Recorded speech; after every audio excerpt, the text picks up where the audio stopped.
Hi, Jono from the French Wine Centre here for episode, I'm not quite sure, we're getting to the amount of episodes we've done where it is getting harder and harder for me to remember. However, in this episode we will learn how to taste relatively unorthodoxly. However, it will do the job. In this episode we are looking at a 2017 Domaine Michel Niellon Chassagne Montrachet Rouge. So, just a quick briefing about the wine. So, Chassagne Montrachet is probably better known for their white wines. However, historically, there's been about 70% of the entire Chassagne Montrachet planted to red wines.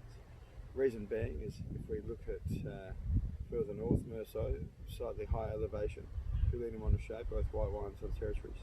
Then we go down to Chassagne. The soil gets a little bit heavier, a little bit more clay.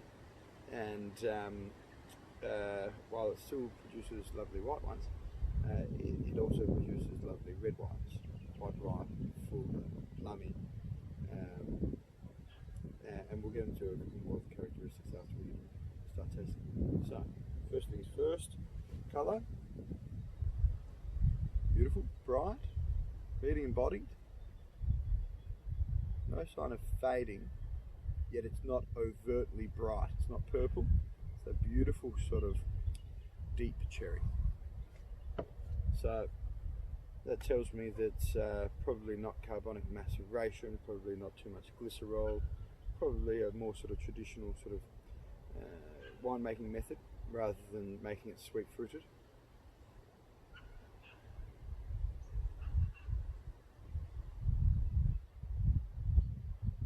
The nose is beautiful. The first thing that comes to mind when I put my nose in the glass are wild fruits, wild plums and wild berries. And the reason being is it sort of has a darkness to the fruit and a bit of a wildness. Not necessarily. It's lifted like it's slightly unripe. The fruit is incredibly ripe.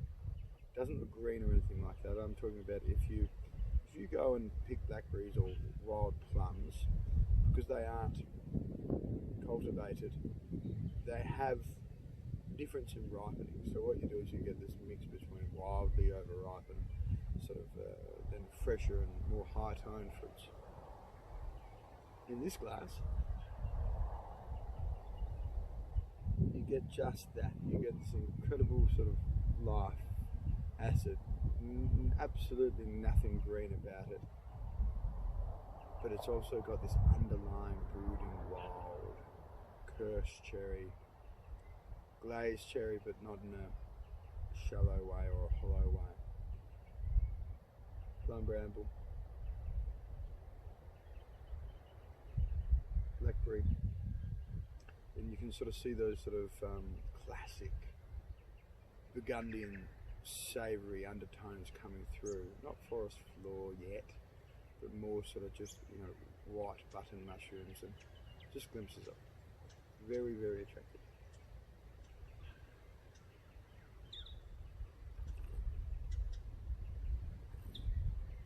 Now I suppose with the nose, the only thing you really need to know about Burgundy is sometimes the wine will be restrained compared to wines with the New World where they're in your face. On the palate is when you really need to get your head around French wines or Burgundian wines compared to New World wines, Rosso Shiraz, etc. You aren't looking for that immediate, pleasing sweet fruit or oak. What you're looking for is the way that the wine falls in your mouth. So, looking at just red wines, we're looking at tannin, acid, how ripe the tannin is, the shape of the acid, where the tannin falls in the mouth, the lingering feeling it gives. So with this particular wine,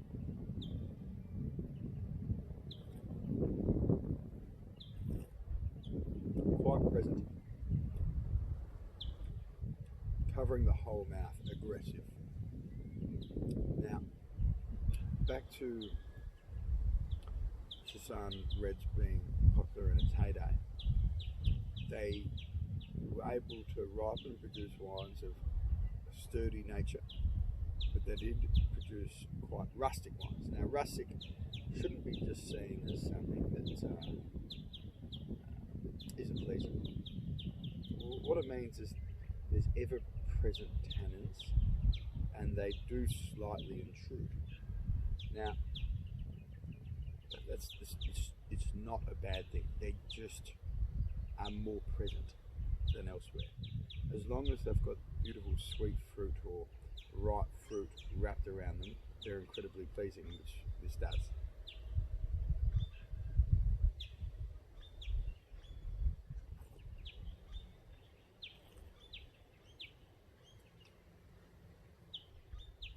On the palate, after we've looked at the tannins, the acid has a beautiful line. The fruit has a little bit more of a lift with more red fruits. Still dark and wild, and there's a slight savoury, medicinal, pleasing sort of cassis sort of character, just ever so slightly, that just gives it an underlying sort of complexity.